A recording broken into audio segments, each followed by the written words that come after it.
میں ہوں ڈاکٹر امجد ایوب مرزا اور آپ دیکھ رہے ہیں Pakistan exposed by doctor Mirza. ناظرین، جیسا کہ آپ جانتے ہیں اس وقت پاکستان نے افغان جو شہری ہیں پاکستان میں ان کو پاکستان چھوڑنے کے لیے الٹیمیٹم دیا ہے، اور اگر آج رات تک انہوں نے پاکستان نہ چھوڑا تو پھر ان کی گرفتاریاں متوقع ہیں۔ اس حوالے سے میں آپ سے بات کرنا چاہتا ہوں کہ تقریباً 10 لاکھ افغان باشندے ہیں جن کو فوری طور پر پاکستان چھوڑنے کے لیے کہا جا رہا ہے۔ ان میں سے 24,000 جو ہے انہوں نے تو صرف کل ایک دن میں تورخم بارڈر کراس کیا ہے، جبکہ اس وقت جو ہے 20,000 کے قریب افغان باشندے جو ہیں وہ تورخم بارڈر پہ ہیں۔ آج تک جو یہ اعلان ہونے کے بعد سے ابھی تک جو ہے وہ 1,28,000 افغان باشندے جو ہے پاکستان سے افغانستان منتقل ہو گئے ہیں۔ یہاں میں صرف آپ کے ساتھ 3 باتیں کرنا چاہتا ہوں۔ پہلی بات تو یہ ہے کہ پاکستان میں جو افغان رہتے ہیں وہ 2 قسم کے ہیں۔ ایک وہ ہیں جو اکنامک مائیگرنٹس ہیں، یعنی وہ افغان جنہوں نے افغانستان سے آ کے کئی دہائیوں سے وہ پاکستان آ رہے ہیں اور انہوں نے پاکستان میں انویسٹمنٹ کی ہے اور وہ پاکستان کی جو اکنامک باڈی ہے اس کا حصہ بن چکے ہیں، باقاعدہ ٹیکس پے کرتے ہیں، باقاعدہ سپلائی چین جو ہے پاکستان کی اس کا وہ ایک اہم حصہ ہے، خاص طور پہ ٹرانسپورٹ میں۔ تو اس طرح کا جو ایک یہ فیصلہ ہے پاکستان کا، اس کے پاکستان کے اوپر بڑے ہی خطرناک قسم کے معاشی اثرات جنم لیں گے، بلکہ آلریڈی لے رہے ہیں۔ دوسری قسم کے افغانستان کے باشندے وہ ہیں جو جنگ سے متاثر ہو کے پاکستان آئے ہیں، جن کو ہم افغان مہاجرین کہتے ہیں۔ یہ افغان مہاجرین جو ہے 1979 سے لے کے تو افغانستان کے اوپر طالبان کا جو قبضہ ہے اس وقت تک جو ہے وہ، اور ابھی تک بھی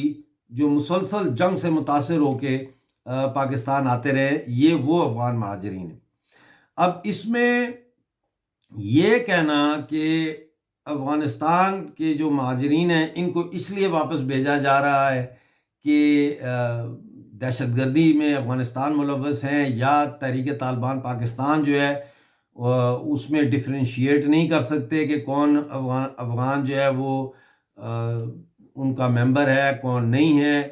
تو پھر تو پورے خیبر پختونخوا کو ہی نکالنا چاہیے، کیونکہ پٹھانوں میں آپ کیسے یہ طے کریں گے کون سا پٹھان جو ہے وہ تحریک طالبان پاکستان سے تعلق رکھتا ہے اور کون سا جو ہے وہ نہیں رکھتا۔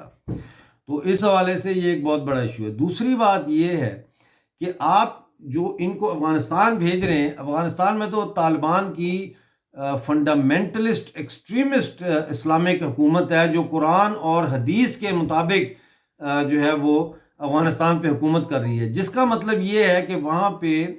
اس وقت جو صورتحال ہے وہ یہ ہے کہ عورتوں کے حقوق کے حوالے سے افغانستان باٹم لائن پہ ہے، یعنی سب سے کم اگر دنیا میں کہیں عورتوں کو حقوق حاصل ہے تو وہ اس وقت افغانستان ہے۔ اور اس کی ایک مثال میں آپ کو یہ دیتا ہوں کہ اسلامی قوانین کے تحت اگر ایک بچی جو ہے اس کو پہلا پیریڈ آ جاتا ہے، یعنی پہلا مینسٹرل سائیکل آ جاتا ہے، تو وہ شادی کے قابل ہو جاتی ہے، بھلے وہ 10 سال کی عمر میں آئے یا 12 سال کی یا 13 سال کی عمر میں۔ لیکن ہم جانتے ہیں کہ 10 12 13 سال یا 14 15 سال کی بھی اگر لڑکی ہے تو وہ ابھی فلی طور پر اس کی باڈی فزیکلی ڈیولپ نہیں ہوئی ہوتی، لہٰذا اسی لیے یہ کہا جاتا ہے کہ 18 سال سے پہلے جو ہے وہ لڑکی کی شادی نہیں کرنی چاہیے، لیکن یہ قانون جو ہے افغانستان میں لاگو نہیں ہوتا، جس کا مطلب ہے کہ 12 سال کی بچی کو بھی جو ہے زبردستی اس کی شادی کی جا سکتی ہے۔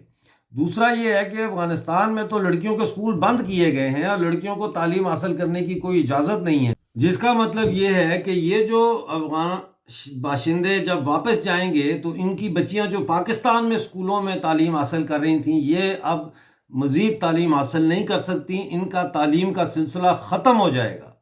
تو بڑی ہی خطرناک صورتحال ہے، اور پاکستان جو ہے یہ اگر اپنے اندرونی سیکیورٹی کے مسائل، اقتصادی معاشی مسائل، سمگلنگ کے مسائل اور ڈرگز ریلیٹڈ جو مسائل ہیں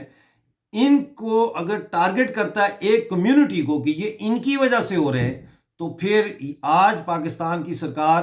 اور 1930 کی آخری سالوں میں اور 1940 کے شروع کے سالوں میں جو جرمنی میں ہٹلر کی حکومت تھی، جس نے اپنی تمام اقتصادی اور سماجی برائیوں کی جڑ یہودیوں کو قرار دے کے جوز کو وہاں سے ان کا جینوسائیڈ کیا، ان کو جوز کو وہاں سے ملک بدر کیا اور فاشزم کا ایک روپ دھارا، اس دور میں اور پاکستان سرکار جو دور لے کے آ رہی ہے پاکستان میں، اس میں کیا فرق رہ جاتا ہے؟ لہٰذا پاکستان کا افغان شہریوں کو یہاں سے پاکستان سے اس طریقے سے نکل جانے کا جو حکم ہے، پہلی بات تو یہ کہ یہ امپریکٹیکل حکم ہے، دوسری بات یہ کہ یہ پاکستانی معیشت کو مزید تباہی کے دہانے تک لے جائے گا، کیونکہ ٹرانسپورٹ اور جو سپلائی چین میں جو افغان کے جو پاکستان میں رہنے والے افغان ہیں ان کا جو ہولڈ ہے وہ جب ہٹے گا تو اس کو ریپلیس کرنے کے لیے انہوں نے تو کوئی تیاری نہیں کی۔ اور تیسرا یہ کہ عوام کی توجہ جو ہے وہ اصل مسائل سے ہٹا کے اب افغان مہاجرین کو ٹارگٹ کیا جا رہا ہے، بالکل اس طرح جس طرح ماضی میں یہ ہر مسئلے کو قادیانیوں کے ساتھ جوڑ دیتے تھے کہ قادیانیوں کی سازش ہے، خط تحریک